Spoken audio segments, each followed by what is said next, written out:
Welcome back, my little recusants, to another episode of our Kingdom Hearts 2 Final Mix 100% guide. We have to bring the beast to his senses, and we have to use Clogsworth with the Wake Up command to basically zap him into a stunned state. And if we can get a proper aerial finishing combo on him, we could knock him into the air, stun him when that purple aura appears, and when he's unconscious, spam the Y button until we wake him up. Compose yourself.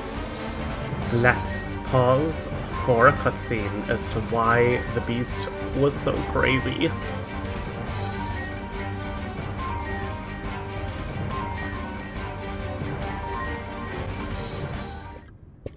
Cogsworth, what happened? Well, Master, you see, that is, how shall I say, actually, Well, you put everybody down there in that dungeon. I did what? you did. Who was that guy you were talking to? The one in black? Zaldin. That's his name. He came from the darkness. He used my anger to control me. He took all my sorrow, my sadness, my pain, and turned it all into rage. There was nothing I could do. I could no longer see the truth. We'll all be. That must be why you threw all of your friends down there into the dungeon. You wanted to make sure that you didn't hurt them, right? Was that it? Was it to protect them? Sure. We know you're good inside. He's right, Master. We've all seen how kind you can be. After all, Belle can see the goodness in your heart, but I'm afraid you've yet to... Belle. I've mistreated her.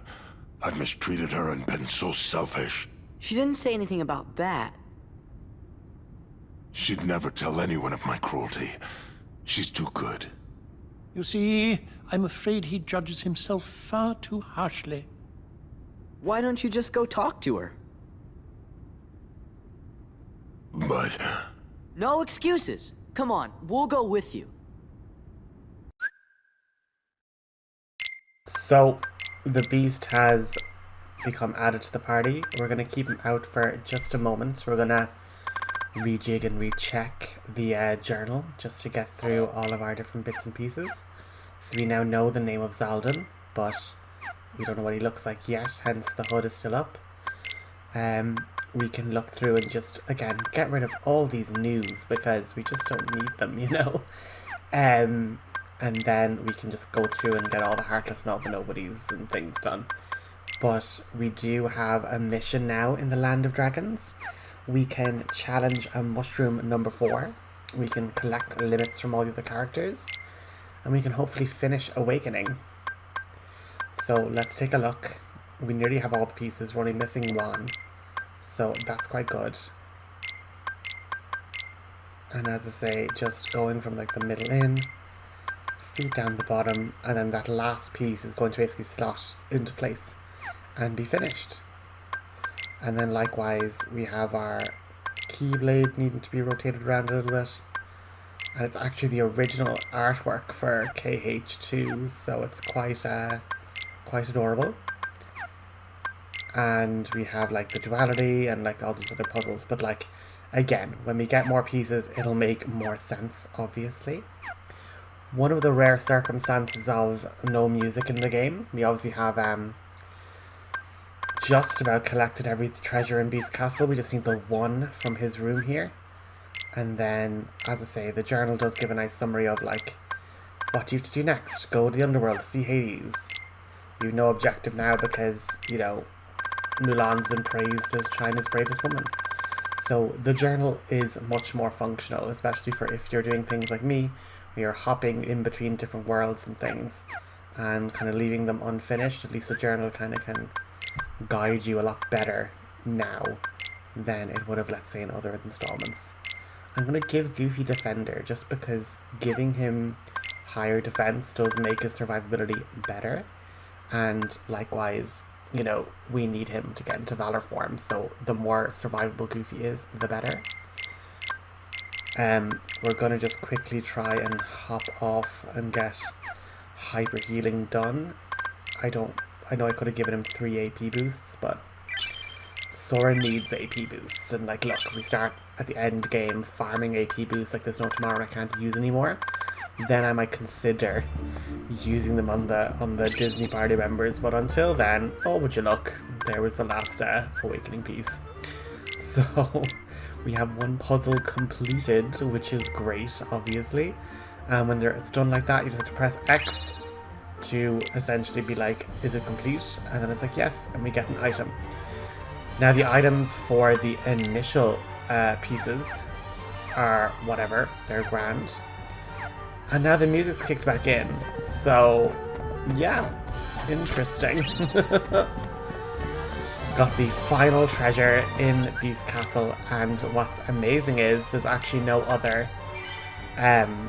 treasure chests to be collected. We have our first Mickey symbol, well, technically second. I believe our first ever actual Mickey symbol was for getting all the maps in Twilight Town, but we have actually completely completed the treasure section. Obviously getting the puzzle pieces will be more of a challenge, and you know, that will just be the case, unfortunately, but we will get there when we get there. Interesting how the maps aren't fully completed. That's a bit of a curiosity for me, but I mean, we're gonna have to wonder that, I suppose. Maybe there's because surely if there's a map, then it must be given to us via the story, maybe, because it's not in a treasure chest to be collected. I'm not sure why that is the case, but we have to go see Belle, and we do have the Beast in tow. And like that, we're seeing our upper slash doing absolute work, which is obviously what we want. It is, you know, a great kind of start your combo, knock into the air, continue with an aerial combo, and that is really where the fluidity of Kingdom Hearts 2 is actually just masterful. Like, it feels totally free-flowing, but what I will also say is that it's free-flowing without sacrificing the kind of weight of Sora. And what I mean by that is Kingdom Hearts 1 very much had Sora nearly being like with cement in the shoes. That's why he was like so hefty. Air combos were quicker, but you plummeted to the ground in relation to that. So I guess what's interesting is the whole idea of, and yeah, we died. Do not underestimate the soldiers, but I left that in because I'm like, listen, you know, we need to be kind of seeing the combat, seeing that I'm not absolutely masterful at it. And that's okay. You know, we live and we learn. And as I say, keeping the soldiers off the ground so they cannot, so they can't do bad stuff to us is important. What you also would have noticed there is when we were in lower hit points, I was obviously getting double the experience, and there is something to be said about if we go to places like this, we deliberately have slightly lower health. Can we, you know, get some quicker experience than, let's say, we would normally? It's something to be questioned, I suppose. We definitely want to collect some money because every 40 is another potion that we can get into the bank, so really, really useful there. But as I was saying, in Kingdom Hearts 1, Sora didn't feel as fluid. His air combos were a thing, his ground combos were a thing, but Kingdom Hearts 2 has perfectly got us into a situation where we can move between combo types really seamlessly, which is obviously like what you want. You want the combat systems to feel like they're growing and developing, which is good. And as I say, even then with the combos with magic as well, like I can go attack, attack, blizzard, blizzard, and it'll feed into the ground combo itself. Whereas, like, you know, Kingdom Hearts 1, it was a bit more so of, oh yeah, it was a bit more, you had your magic, you had your whatever else. But, yeah, that was silly. If I had have actually dropped and not grabbed the ledge, I would have been safer. But however, you know, we live, we learn. We see what we need to do. We're like, yeah, let's keep ourselves alive. Donald's doing the owl potion cure. You know, typical Donald.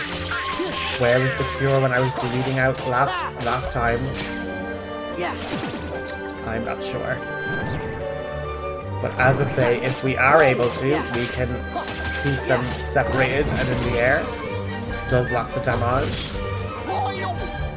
We can fight this on the stairs, which seems really risky. It just has every angle covered.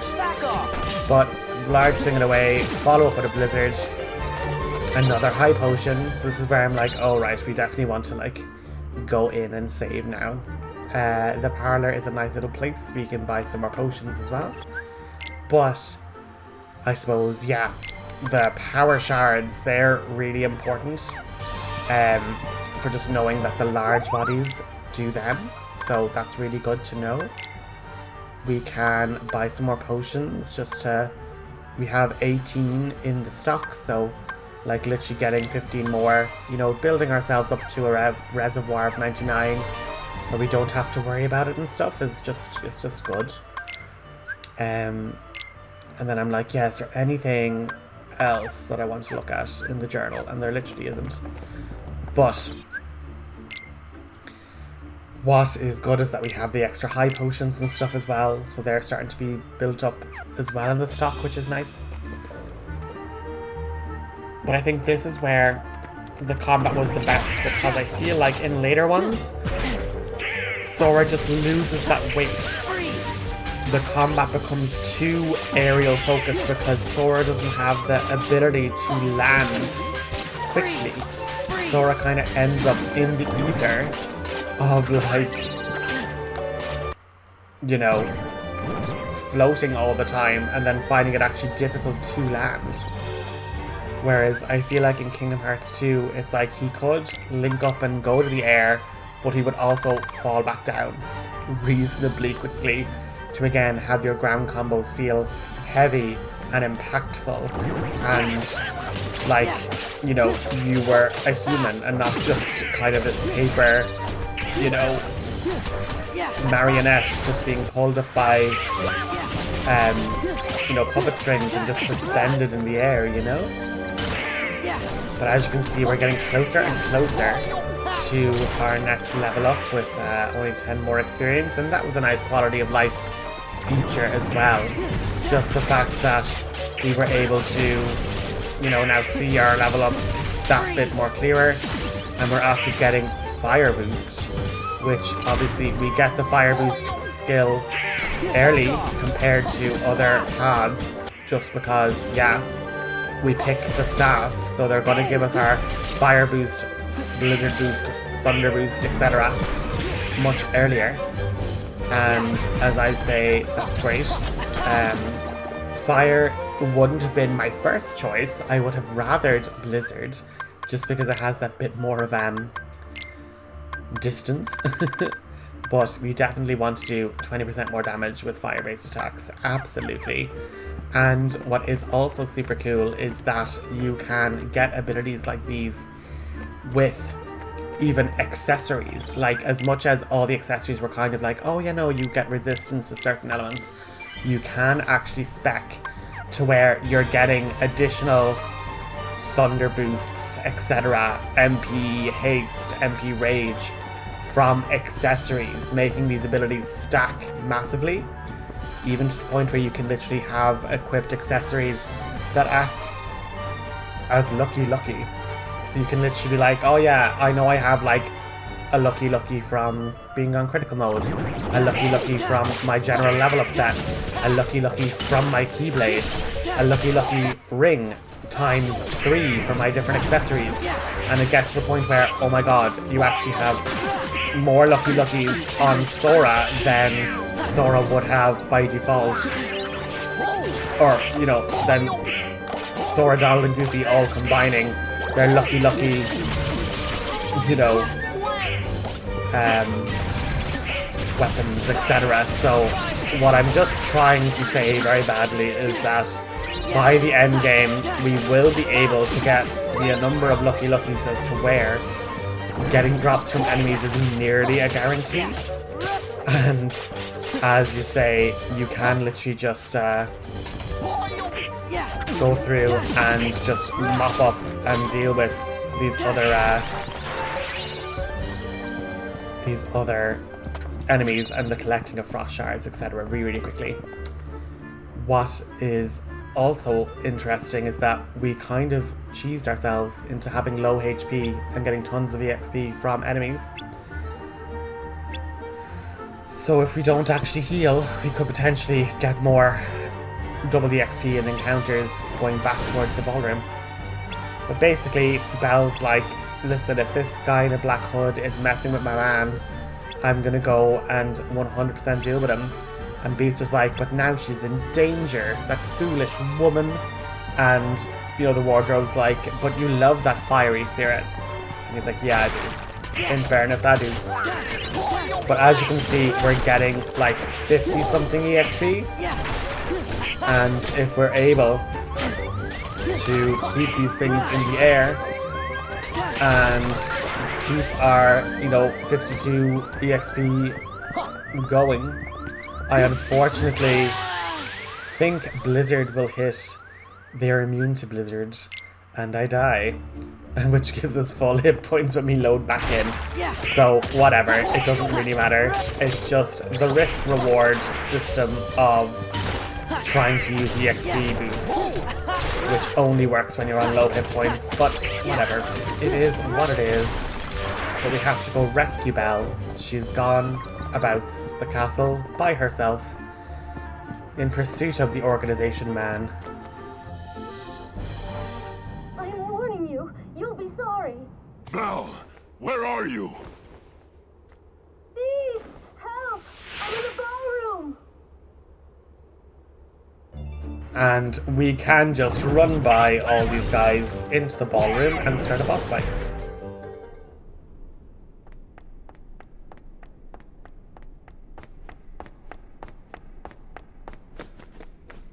Belle! I'm all right!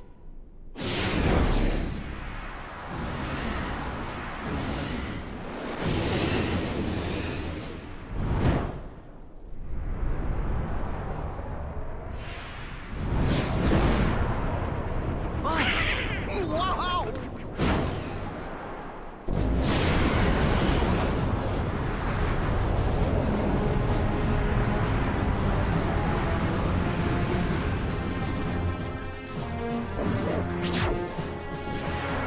I love how they've managed to turn this absolutely iconic place in the Disney Beauty and the Beast into an absolutely cool and awesome cursed battlefield, you know?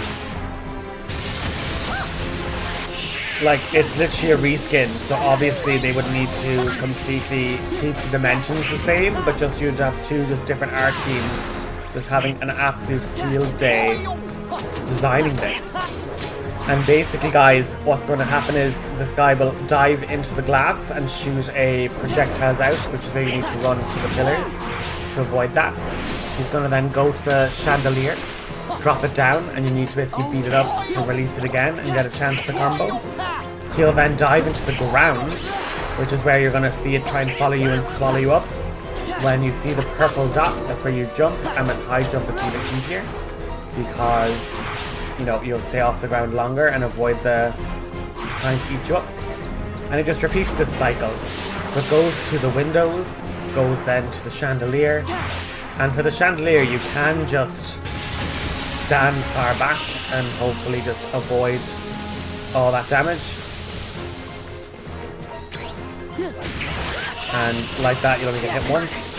But take your opportunity to beat it up when it is freshly released. And that is that phase of the boss done. You'll notice it didn't give us any get bonuses because the boss fight is not done. It's going to evolve now from a little possessed dark ball into a proper, you know, bipedal devil looking monster. It's quite gnarly actually.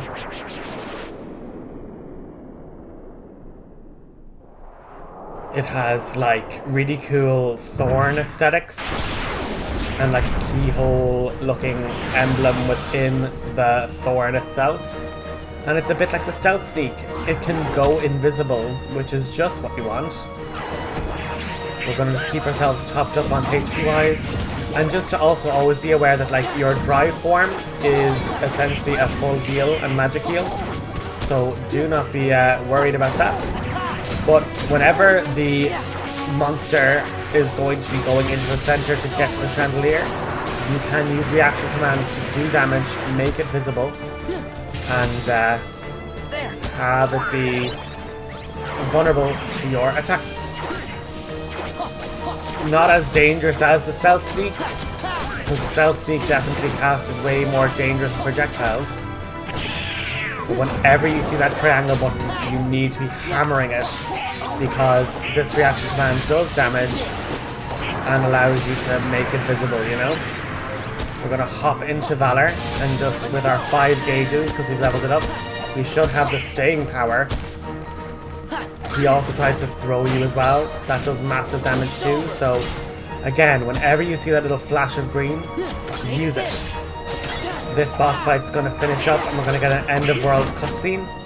But I want to wish you the very best in the rest of your day, and I do hope that you have a continued wonderful rest of your morning, afternoon, or evening, whenever you decided to tune in to us here today. I've been the RPG Recusant, signing off, and I hope to see you at the next episode. Have a good one.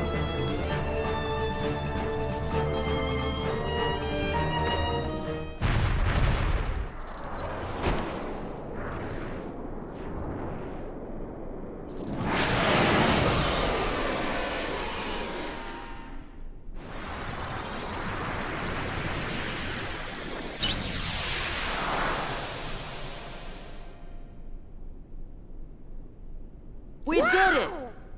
So you think. Zaldin!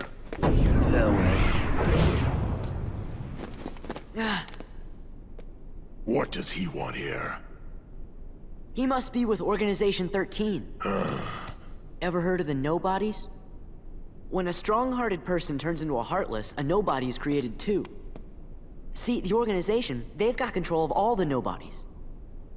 That's right. They were gonna make you into a heartless. That way they could get that nobody of yours and have control over it. You're all right. Belle!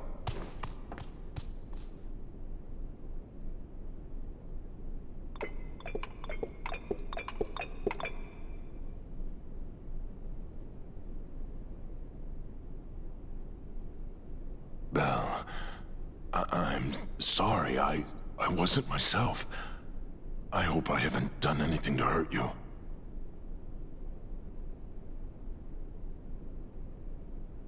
Forgive me.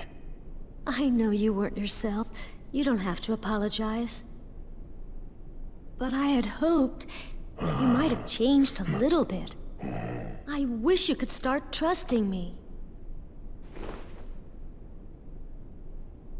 Oh, I am afraid time is running short. What do you mean? Remember the rose? From the Beast's room? Precisely. You see, if the master can learn to love and earn love in return before the last petal falls... The spell will be broken. Really? You think he's gonna make it? We think so. Yup, I think you're right. I hope you're right.